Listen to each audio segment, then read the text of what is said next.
It was one of those mornings when the world seemed cold in every possible way, not just in weather, but in spirit. The rain fell relentlessly, turning the streets into mirrors of gray and sorrow. People hurried by with umbrellas and lowered heads, as if escaping something more than the storm. Amid all that rush, a man sat alone on a worn wooden bench near a small roadside café. His clothes were soaked, his hair clung to his forehead, and his eyes, they carried the kind of emptiness that no rain could wash away. His name was Daniel Reed. Once a man with dreams that could fill a sky, now just another face in a crowd that didn't care. His life had crumbled slowly, piece by piece, until even hope felt like a cruel memory. He had lost his job 6 months ago after the company he devoted 12 years to shut down unexpectedly. Bills piled up, savings vanished, and his wife, unable to bear the weight of their struggles, left with their little daughter, saying she needed a fresh start. What she really meant was she needed a life without him. Daniel sat there every morning, near the cafe where he once used to stop for his daily coffee before work. Back then, he was the kind of man who smiled at strangers, tipped the barista more than necessary, and believed that kindness had a way of coming back. But life, he thought bitterly now, was more like that coffee, once sweet, but only until it turned cold. Hot beverage. If you believe that even one small act of kindness can change someone's life, please like, comment, share, and subscribe to Kindness. Let's remind the world that second chances still exist. That morning, the cafe door opened and out came a young woman carrying a tray of cups. She worked there, he'd seen her before, maybe in passing. She couldn't have been more than 22, with tired eyes but a gentle smile that looked like it didn't belong to this dreary world. Her name was Mia. She noticed Daniel sitting there again, as he had every day for the past few weeks. He never begged, never asked for help, never spoke to anyone. He just sat, silent, distant, invisible. But something about him tugged at her heart each morning. Inside the cafe, she was cleaning tables when the old cafe owner, Mr. Henry, grumbled, "That man again, huh? Always sitting out there. Probably waiting for free coffee. Don't waste your time, Mia." People like that, but she didn't let him finish. She had seen enough in her own life to know that pain doesn't always come wearing ragged clothes. Sometimes it hides behind quiet faces. She remembered how her own father had sat like that once, defeated, broken, after losing everything. If not for a stranger's kindness, he might not have found the strength to live another day. That thought lingered in her mind like a whisper of purpose. So, on that cold morning, she took one extra cup of coffee, warm and fresh, with just a little sugar, the way her father used to like it, and stepped out. Daniel didn't look up as she approached. He assumed she was another passerby.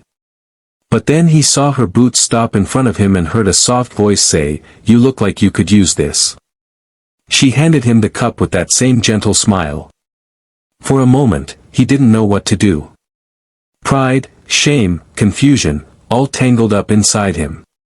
He hesitated, but her eyes were kind, not pitying. So, he reached out and took it. "I can't pay you," he muttered. "It's okay," she replied softly, "some things don't need paying for." And then she walked back into the cafe, leaving him with a cup of warmth and a moment of unexpected grace. That single act, so small, yet so powerful, cracked something open inside Daniel. The coffee wasn't just warm against his hands, it was warm inside his heart too, like a spark of life returning to something he thought was gone forever. The next day, he found himself back at the cafe bench again, but this time, not just to escape the rain. He came to see if the girl with the kind smile would be there again. She was. And this time, she waved at him from inside before bringing another cup out. He smiled faintly, his first real smile in months.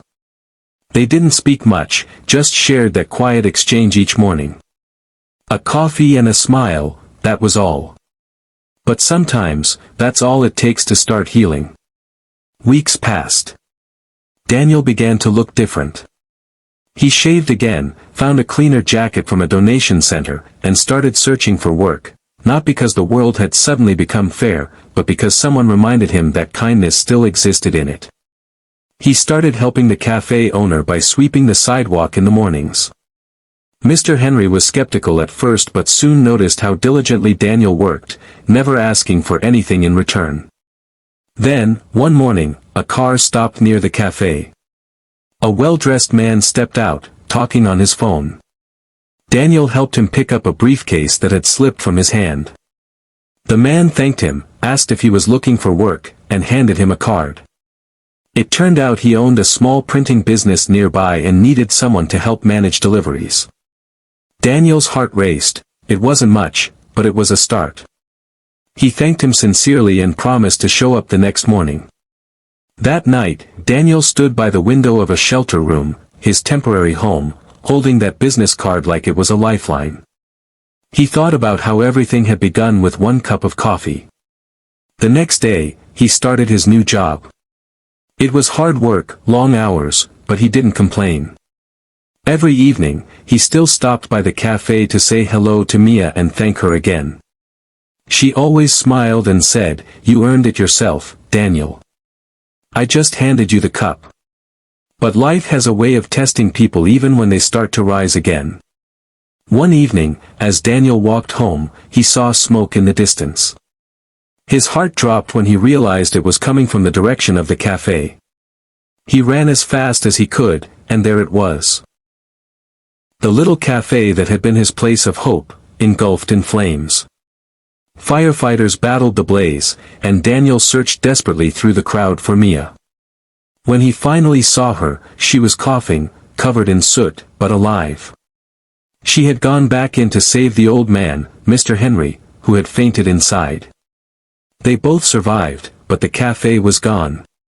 In the days that followed, Daniel couldn't stop thinking about everything that place had meant to him. It wasn't just a cafe. It was where he'd rediscovered kindness, purpose, and hope. So, he made a decision, one that would change everything.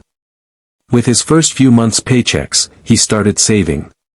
He worked overtime, skipped comforts, and slowly gathered enough to help rebuild. When he finally approached Mr. Henry and Mia with his idea to reopen the cafe together, they were stunned. "You've already done enough," Mia said, but Daniel shook his head.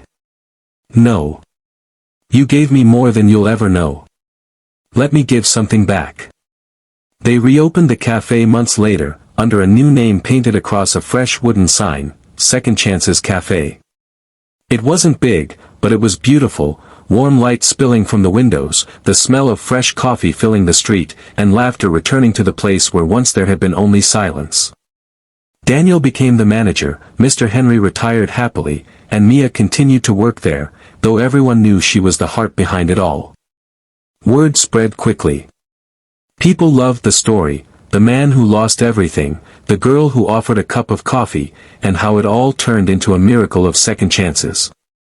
Customers would come not just for the coffee but for the feeling, the sense that maybe, just maybe, kindness still had a place in this world. One morning, a familiar face appeared at the door. It was Daniel's wife, or rather, his ex-wife, holding the hand of their daughter. She looked unsure, guilty even. "We heard about you," she said quietly. "About the cafe. About everything." Daniel felt a storm of emotions, but when his little girl ran into his arms, all the anger melted away. He didn't know what the future held, but for the first time in years, he wasn't afraid of it. They sat together that morning, the three of them, sharing coffee and smiles. Not everything was fixed, but something deep inside Daniel whispered that healing had begun. He realized then that life doesn't change in an instant. It changes one small act of kindness at a time. Hot beverage. If this story touched your heart, please like, share, and subscribe to Kindness. Let's fill the world with stories that remind us what it means to care, to forgive, and to begin again. Before you go, tell us in the comments, what's one small act of kindness someone once did for you that you'll never forget? Your story might inspire someone else's tomorrow. And as the sun rose over the little cafe that morning, the sign, Second Chance's Cafe, glowed softly in the light. A promise that no matter how cold the world feels, there will always be warmth waiting in a cup of coffee and a smile.